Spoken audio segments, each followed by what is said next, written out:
étude sur les chrétiens d'Orient et les minorités qu'elle a créée à l'Assemblée nationale avec le soutien de la Credo, Valérie Pécresse qui est la première, parmi les premières combattantes de ces questions-là en France.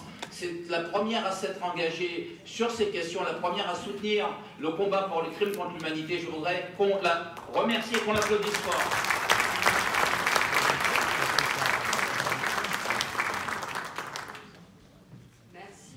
Merci à tous. Je voudrais d'abord remercier la Credo et son président Patrick Caram de nous rassembler tous ici au Conseil régional et vous dire à tous bienvenue.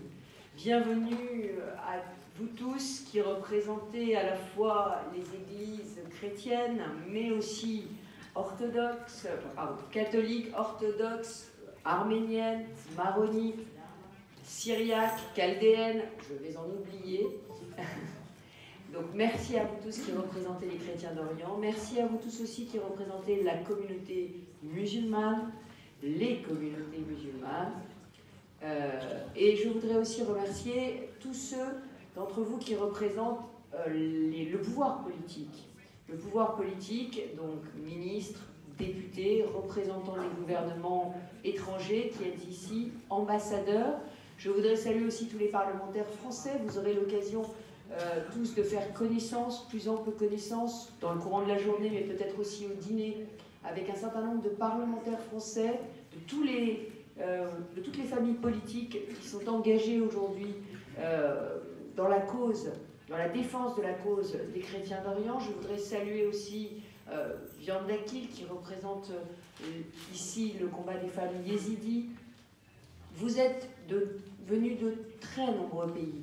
Et vraiment, ce que je voulais vous dire, c'est que vous êtes ici en terre amie.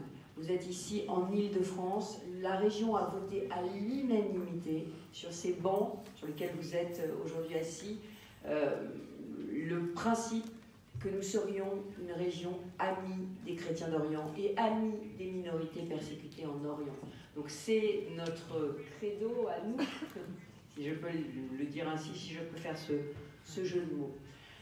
Et vous aurez à 16h15 la visite du ministre Jean-Baptiste Lemoyne, ministre auprès du ministre des Affaires étrangères, qui viendra au nom du gouvernement dialoguer avec vous sur l'engagement de l'État français, au-delà de la région Île-de-France bien évidemment, sur cette question de la défense des minorités persécutées et des chrétiens d'Orient. Donc je voudrais aussi remercier en votre nom à tous le gouvernement qui, malgré une situation, on va dire, un peu compliqué en ce moment et un contexte social un peu compliqué, a pris le temps aussi de venir dans cette conférence pour montrer son attachement et son engagement à cette belle cause. Alors il y a quelques semaines, j'étais en Arménie. J'étais en Arménie pour signer un grand pacte de partenariat entre la région Île-de-France et l'Arménie. La région Île-de-France et la ville d'Erevan, mais au-delà de la ville d'Erevan, avec le gouvernement arménien. Et il se trouve que j'ai été au mémorial de Moussalert. Et au mémorial de Moussalert, j'ai vu les premières photos très marquantes de ces combats de Moussalert, de ce siège de Moussalert, du Mont Moïse. Et dans ce siège de Moussalert, les chrétiens qui étaient rassemblés sur la plage, pendant que les soldats se battaient, les femmes et les enfants étaient rassemblés sur la plage, ils avaient déployé un grand drap blanc, sur lequel ils avaient marqué « Christians in distress, rescue ». Et ils étaient face à la mer et ils avaient ce grand drap « Christians in distress, rescue ». Et vous connaissez peut-être l'histoire de Moussalert, mais c'est un amiral français, l'amiral d'Artige de Fournay, qui passait par là avec quatre croiseurs français, c'était pendant la guerre de 14, et il a désobéi aux ordres de son commandement, il a dérouté les croiseurs, et il est venu à la rescousse de 4000 chrétiens qui étaient en train d'être massacrés sur cette plage, et il a sauvé 4000 chrétiens, il a sauvé les chrétiens de Moussalert, 4000 chrétiens qui aujourd'hui ont 40 000 descendants répandus à travers le monde. Et il y a ce mémorial de Moussalert avec le drapeau français dessus en Arménie. Et en France, personne ne connaît cette histoire du Moussaler. Même l'ambassadeur de France en Arménie m'a dit qu'il l'avait découverte lui-même en devenant ambassadeur en Arménie. Et donc, ce que je veux vous dire, c'est qu'il y a une histoire séculaire, un rôle séculaire de la France dans la défense des minorités agressées et singulièrement dans la défense des chrétiens d'Orient. Et ces valeurs que la France défend, c'est celle du droit de vivre en paix sur la terre de ses ancêtres. Et le droit de vivre en paix dans un monde où la diversité religieuse doit être sacrée et préservée. Et la liberté de croire doit être sacrée et préservée. Alors c'est notre priorité. Et que vous veniez d'Irak, que vous veniez du Liban, que vous veniez d'Égypte, que vous veniez de Syrie, d'Israël, de Jordanie, d'Arménie, nous voulons nous mobiliser pour que chacun d'entre vous, et que sur toutes ces terres, continue à vivre la pluralité religieuse, à la manière d'une mosaïque, d'une harmonie de notes, d'une mosaïque qui soit aux couleurs de l'Orient. Alors, cette harmonie, c'est un défi. C'est un défi aussi en France. Et vous le savez, en France aussi, nous avons nos problèmes de vie en commun, de respect des différentes religions. Et rien n'est jamais acquis. Alors, nous allons nous mobiliser. Vous connaissez peut-être l'histoire de mon engagement pour les chrétiens d'Orient. En réalité, c'est Patrick Karam, c'est la Credo, qui, alors même que débutait seulement la guerre en Syrie et en Irak et le mouvement de l'État islamique, qui sont venus me voir et qui m'ont dit il faut se mobiliser pour les chrétiens d'Orient. C'est la Credo qui a été à l'origine de toute cette prise de conscience au niveau politique français du fait que les chrétiens d'Orient étaient attaqués et menacés. Ensuite, il y a eu la mobilisation de Jérôme Chartier, mon vice-président qui est ici, vice-président qui était élu d'un territoire qui compte beaucoup de chrétiens d'Orient, certains d'entre vous en sont peut-être issus dans la salle, qui était le territoire du Val d'Oise, Sarcelles, et une ville qui a une très grande communauté assyro-chaldéenne et de chrétiens d'Orient. Et donc, il se trouve que j'étais en visite dans ma région, et nous sommes arrivés auprès de la communauté des chrétiens d'Orient de Sarcelles le jour de la prise de Mossoul par l'État islamique. Et ce jour-là, avec Jérôme, nous nous sommes retrouvés avec une communauté en pleurs, et c'est là que nous avons touché du doigt la détresse des chrétiens d'Orient. Mais, j'allais dire, c'est vraiment les exactions de l'État islamique en Irak qui ont fait toucher du doigt vraiment, je crois, à tous les Français ce qui était en train de se passer. Et vous vous souvenez, à l'époque de la mobilisation, vous vous souvenez aussi de ces paroles très très fortes qui ont été prononcées par Jean d'Ormesson.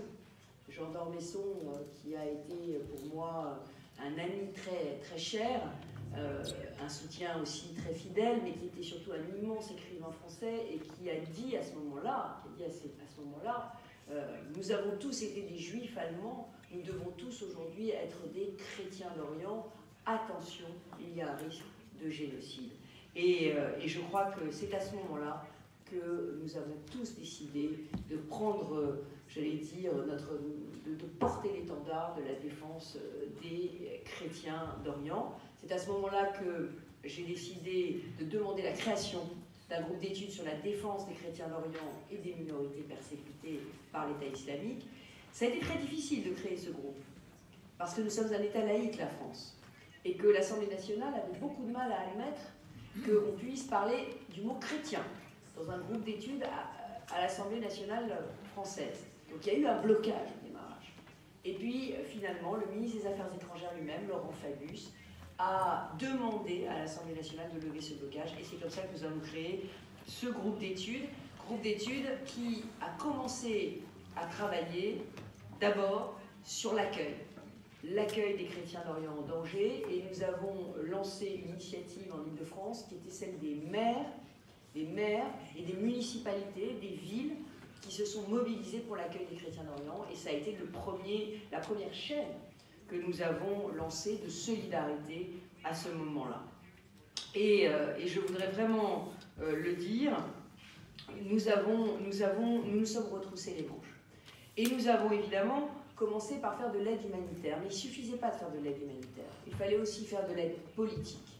Et c'est pour ça que nous accueillons aujourd'hui votre conférence, mais c'est aussi pour ça que nous avons participé à toutes les conférences de l'État français pour travailler sur ce sujet. Et puis je voudrais dire qu'en tant que femme, bien évidemment, quand je me suis rendue pour la première fois au Kurdistan irakien avec François Fillon, que nous avions tous les deux emmené pour la première fois en Irak, je veux dire à quel point j'étais touchée par la détresse de la communauté yézidi en Irak et notamment par la détresse des femmes yézidis qui ont été mises en esclavage par l'État islamique, et le témoignage de Viande d'Akil que nous avions recueilli à l'époque sur tout ce qui s'était passé à la suite de l'assaut du Mont Sinjar m'avait immensément touchée. Alors qu'est-ce qu'on a fait? Parce que les déclarations d'amour, c'est des belles déclarations, mais il faut aussi, je crois en politique, parce que je suis une femme politique, donner des preuves d'amour. Donc qu'est-ce que nous avons fait? Eh bien, nous avons créé un fonds francilien, un fonds régional spécifique pour soutenir tous les projets des ONG et des associations. Des projets d'aide d'urgence, évidemment. Je pense par exemple au projet d'Élise Bogossian, de dispensaire sur roue qui patrouille et qui est un véritable hôpital sur roue. Des projets d'aide aux réfugiés, aux populations déplacées.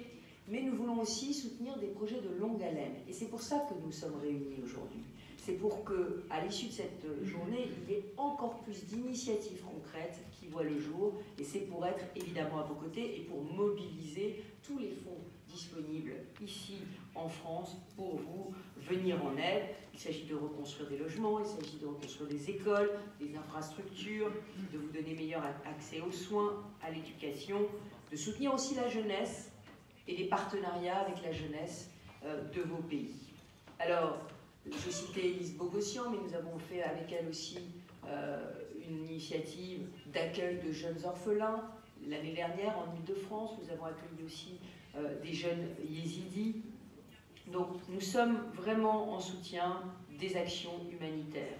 Nous continuons aussi nos accueils à travers les mairies avec les Chrétiens d'Orient, dont je vous ai parlé, qui continuent d'accueillir chaque année des personnalités. Et aujourd'hui, nous nous tournons des personnes en détresse et nous nous tournons beaucoup vers la jeunesse pour permettre les poursuites d'études pour des jeunes qui ont été déplacés et qui n'ont pas de bonnes conditions d'études dans leur pays.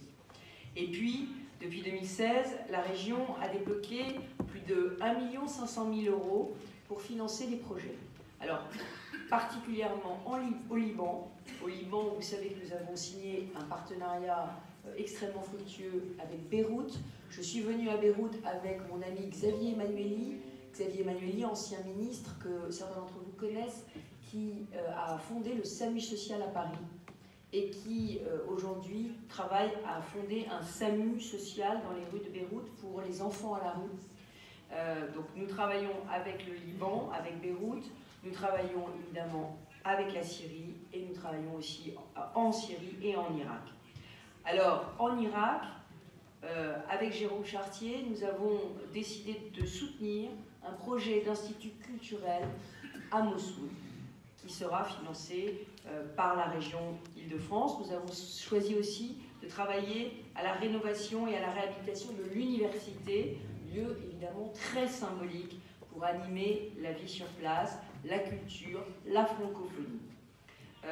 Il y a 2 semaines, nous avons voté dans cet hémicycle des aides pour reconstruire l'orphelinat des Sœurs de Karakoche et nous avons aussi voté des subventions pour relancer l'activité économique dans la plaine de Ninive, principalement par l'artisanat et l'agriculture. Nos correspondants sur place nous disent que tout reste à faire pour reconstruire, réhabiliter, mais aussi pour accompagner et soutenir les personnes traumatisées par la barbarie qui a sévi sous leurs yeux, qui leur a arraché des êtres chers, qui continue de les hanter jusque dans leur sommeil. Alors, je voudrais vous dire, à vous tous, représentants des églises et des communautés, des ONG, des associations, toute notre reconnaissance et notre admiration. Vous faites un travail extraordinaire. Vous êtes des artisans d'un monde meilleur et, j'allais dire,